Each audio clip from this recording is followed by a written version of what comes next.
G'day guys. I'm going to have a crack at this, ranking our list. Thanks to Terry from Blue Abroad for setting this up, and then the challenge was set by Dan Williams, aka Pommy from Oz, who set me the challenge last Friday. I must say I didn't put a lot of thought into it originally. I sort of put it together on Friday afternoon, then had a bit of the weekend to think about it, then made I reckon some drastic changes in the end to my original list.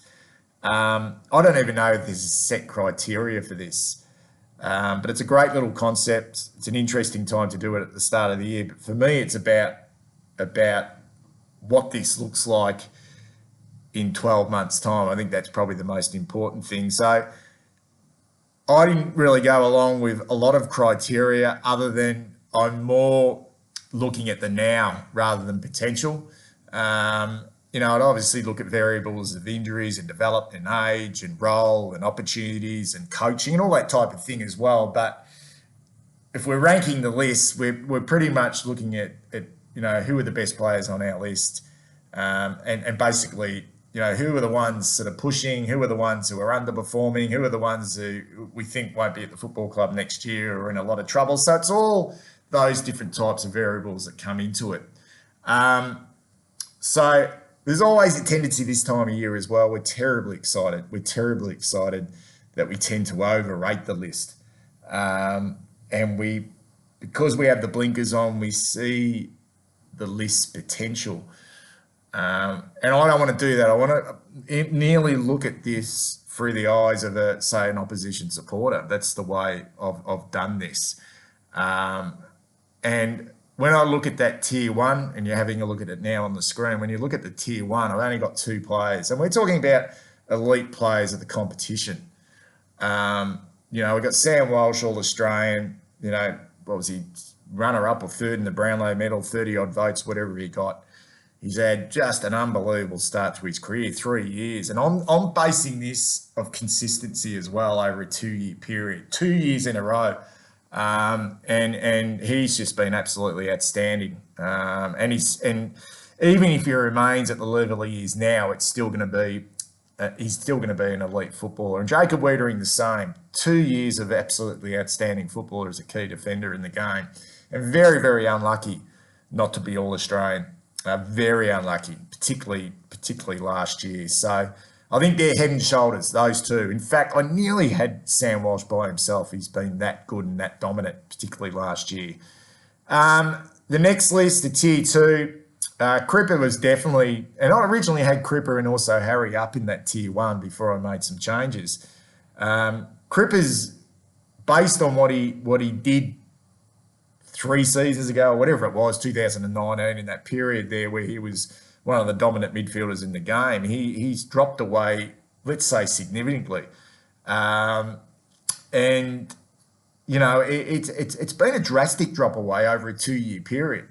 So I sort of see it in that regard. He's no longer in that category, and he has to get that back. So he can't sit anywhere other than in tier two at the moment. And then there's the whole thing about, are we absolutely confident that he's going to get back to that best? Does he necessarily need to get back to that best as well? I mean, there's so many question marks around that as far as Cripper goes. And then he's got now the added weight of responsibility on his shoulders as being the sole captain of the football club. Maybe that will be good for him. And maybe he can get back to what he was doing best when he first started.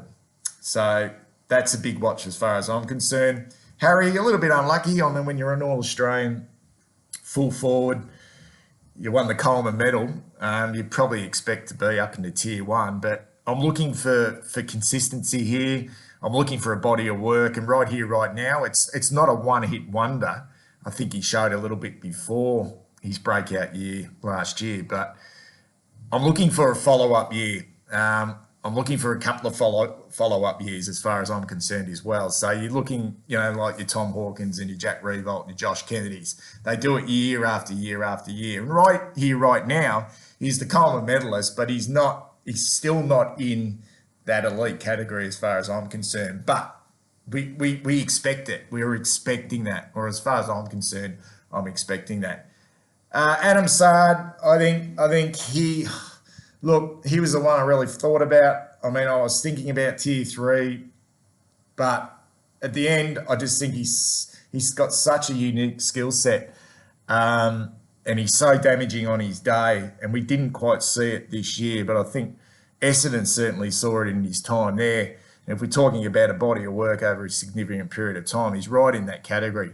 He's right in that category, and I just think what he's able to do, his ball use and his power and his speed, and I think we're going to see a better defender this year as well. I think he can defend, and we're going to see that. So he's up, and that's a pretty. When you look at that, that's 5 players in tier one to tier two, as far as I'm concerned. That's slim pickings, and that just tells you the reality of an underperforming football team. I mean, we've got to be fair income here and honest with ourselves. This is exactly where we're at the moment. So tier three, Charlie, it is what it is with Charlie. I mean, 2 years out of the game, came back last year, but was nowhere near his best. So that's we go on what's happened over the last 2 years, and even before that, he was inconsistent. That year, before he did his knee injury, that year where he kicked 7 goals in that game against the Western Bulldogs, following week did his knee injury, he was out of form. He was terribly out of form that year up until that point. And he was probably, because he was so exciting, he was probably tier two. But as far as consistency goes, he was definitely not tier one. But on potentially, we think he should be. So I'm fascinated now hearing how well he's going and seeing how well he's going at training, and looks like he's got confidence back in his body. I'm absolutely fascinated to see how he fits into the scheme of things, and whether he can show that athletic ability, and that speed and that endurance and that leap and the freakiness that he had. I'm fascinated. But right here, right now, he's a tier three. We have Hewitt coming across, a real solid contributor at the Sydney Swans. Unlucky, possibly, maybe on the cusp of tier three, tier two, but I can't have him. I can't have him at this stage in that tier two category, particularly if I've got the likes of Harry and Cripper and Sard in there. Same with Chera. I can't have him in that tier two category at the moment. We're expecting big things from both of those boys, particularly Chera. But in regards to, if you think about Harry and Cripper, if I got them in tier two, there's no way I can chuck a Chera into tier two. And I think he's got everything in front of him and everything to prove. There's no doubt at the Dockers last year, he had a really good season, but it wasn't an elite season. So we need to see a body of work and consistency from Adam Chera. And I'm sure at 21, 22 years of age, we're going to see that. Doc, another one, tier one, 4 seasons back or 5 seasons back, all Australian, one of the best halfback flankers in the competition, and just ruined. 2 knee reconstructions, a battle with cancer. Came back in last year, and I thought, the last couple of years has come back in, missed half of last year, obviously with the cancer, and I don't know. I just feel that it's just one of the real sad stories, that we lost him in his real prime in regards to what he could have produced for us. And I just think he's, it's just disappointing for him. And I can't have him above tier three at the moment, although he's still a valuable player, and hopefully he can get back to, somewhere near his best. There are question marks on can he defend? Where's his best position? Is it a wing? Is it a half-back? Have we got too many half-back flankers? Maybe the fact that now he's no longer the captain of the football club, that might free him up to really concentrate on his football. Zach Williams, disappointing last year, but a really good body of work at the GWS Giants. So do we cut him some slack? Do we cut him a little bit of slack for that? He's definitely a tier two. But he drops just because of his attitude. Drops because of his output. He showed a few little signs, but coming across as a midfielder on midfielder money, pushed to a halfback flank and didn't set the world on fire. Question marks. There's got to be question marks on him as well, and his durability.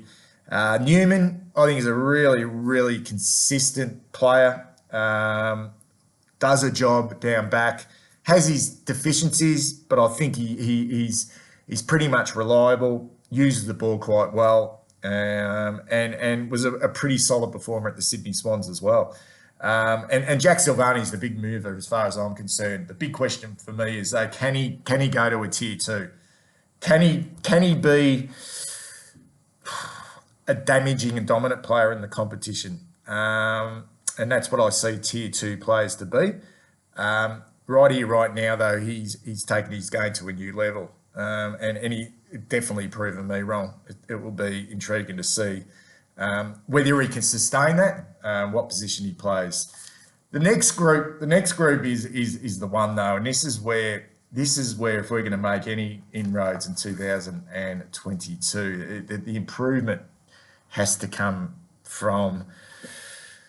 Well, you would like to think all of these players, but significant improvement and significant jumps from all of these. And there's a lot of question marks here, and that's essentially why I have them in this group. And you might be thinking I'm harsh with some of these, but some will be on potential, and I'm not willing to look at potential at the moment. I think it's a dangerous word. I think it's a really dangerous word. We've got to see it. I think we're in a position now where we've got to see it, rather than. I mean, we've been, as Carlton supporters, we've lived our lives on potential. We've lived it, okay, and I think it's about time we actually see it. TDK potential, but hasn't really shown it yet. Shown signs, but just potential, and still very young in his career. Mark Pitnet. I don't know. I think he's just a very average AFL ruckman. Can't have him anything but at this stage a tier 4. Jack Martin, hugely disappointing. Comes across on big money. Plays some reasonably good football in his first 6 games for the football club, then has drastically dropped away with injuries. Is it attitude? I don't know what it is, but right here, right now, he's an underperforming player on our list. Matthew Kennedy, I think he can make a significant jump. Whether he can get up to maybe a tier 2, I don't think so, but definitely a tier 3. But it's about consistency for Kennedy. Where's he going to play his best football? It's obviously in the midfield, but he's super fit and he looks super keen. I don't rate Lockheed Plowman. I think most of you who follow this channel know that. That's not to say that I don't want him to do well, and I'm quite happy. I'll go back. I'll turn around in 12 months' time, okay, and eat my words if Lockheed Plowman becomes a really good player for us, a really valuable player, I know he's finished high up in the best and fairest our football club. But as far as I'm concerned, I just don't rate him. I really don't. Caleb Marchbank should be at least tier 3, possibly tier 2. It's durability. And I think we just look at Caleb Marchbank now and just hope for the best. And it's all about hoping for the best. And we know he can play. We've seen him play really good football when he was available, but we just haven't seen it. I can't have him anything but tier 4 at the moment. Same with Zach Fisher. Few injuries, but mostly just underperformed. Where's his best football? Is he fit enough? Is he strong enough? Does he tackle hard enough? Where's he going to play? Is it forward? Is it wing? Is it on ball? Where does he fit in? Is his attitude good enough? Are we going to see it on a consistent basis? We see flashes, but that's about it. We need more than flashes from Zach Fisher. Cunningham should have been. I would have had him up in tier 3 if he'd probably finished the back end of last year, but went down with an injury just when we thought he was starting to show something. We have seen games where David Cunningham has been really good, but then we've seen games where he's just been really poor, and he's played a fair bit of football in the VFL. He's been dropped, back in, dropped. But like Marchbank, we're hoping that ACL, okay, can recover from that and can continue on where he left off before he went out. A lot of you will be surprised with me having Liam Stocker there, but that's where he is at the moment. I mean, he's tier 4. He's not consistent. He runs hard at the ball. We can see a little bit in him, but I don't know. Has he reached his full potential? We would hope he's going to improve even more, but right here, right now, that's where he's at. Okay, that's where he's at. I think we're very excited that we've got a really hard player and a player who's got hopefully some leadership qualities in him. But right here, right now, he is a tier 4 player. Mitch McGovern, just bloody ordinary. Bloody ordinary and disappointing. I mean, he was probably a tier 3 when he came to the club. I mean, he was inconsistent at the Crows, played in a really good forward line, was able to, as that fourth tall, but he was a tier 3 when he arrived, and we probably overrated him. We really did. And he's hasn't really fired a shot in 3 years at the football club, and now we're getting an opportunity down back. I could have had him tier 5. He's been that bloody disappointing, but we just fucking hope that he shows something because, on the amount of money he's on, he's stealing money off the club. He really is. He might as well put a balaclava on at training because it's just been so underwhelming from Mitch McGovern. And what's that going to look like down back? It's a similar type scenario to Liam Jones when Liam Jones was swapped around. I mean, Liam Jones was on the chopping board before he got that opportunity. Dow, same. Flashes in, flashes out. Tier 4. Haven't seen the consistency. Still a lot of question marks on disposal. And now question marks on, will he fit in? Will he be there? Well, I mean, with Hewitt, with Cherry arriving at the club, where does this leave Dow? Okay, where does it leave him? Jack Nunes, delisted free agent, played some reasonable football for us, but is probably now in the situation where others will go past him. Lewis Young showed a few signs at the Western Bulldogs, still looks to be very raw. Couldn't get a game pretty much in that back line in the finals at the Western Bulldogs. And it's a back line, a really no-name back line at the Western Bulldogs as well, which is a slight concern on why they were pretty keen to get rid of him, guy at 200 centimetres. Lockie O'Brien, big year for Lockie O'Brien. Very, very lucky to still be at the club, but got his opportunity late last year and showed some little bit. Oscar McDonald, pretty much in the same boat as Jack Nunes, the listed free agent. Might be an important player for us this year, but here's what he is. Fogarty, a little bit disappointing. Started off last year quite well, but really dropped away. Where does he fit in that forward line? Setterfield, been disappointing since showing a little bit in his second year at the football club. And Matthew Owens, I thought, showed a lot in the games he played last year as a small forward with a basketball background. Tier 5, I've broken this group up into categories. These are the guys with who we think will make a big step, hopefully this year. Kemp only played a couple of games. Durden only played a couple of games. Honey only played a couple of games. Philp only played a couple of games. And Parks only played a couple of games. But in all those games, they showed just something. They showed something. It wasn't anything to go, oh, wow, have a look at them. They just showed something. Okay? But you can only have them in tier 5. I mean, they haven't even played half a dozen games yet. So I just can't see how you can have them even up into tier 4. Carroll and Motlop, they're the youngsters. Okay, they're pretty much the same age and haven't played any senior football this year. But Carroll, we've heard some fantastic reports about him over the pre-season. And Motlop will have a development year in the VFL and might get a sniff later on the year as that small forward. We have the mid-year draft pickups in Boyd and Murkoff. Murkoff, the ruckman, just a developing ruckman, very, very raw. And where does Jordan Boyd sit in? Small defender, beautiful kick of the football, but we haven't seen him. I think we only saw him twice at VFL, let alone at senior level.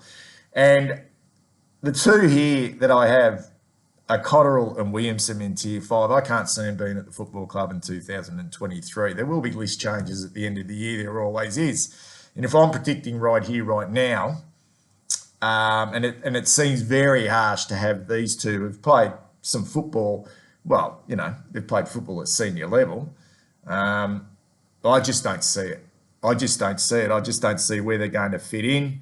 And whether they're going to be I don't know. Williamson just, for me, not so much shits his pants, but he's got no awareness about him, and I can't see that improving. I really can't. And Cottrell just doesn't find enough of the football and is just not a talented enough player. He can run all day, but I think we need more than that at this level.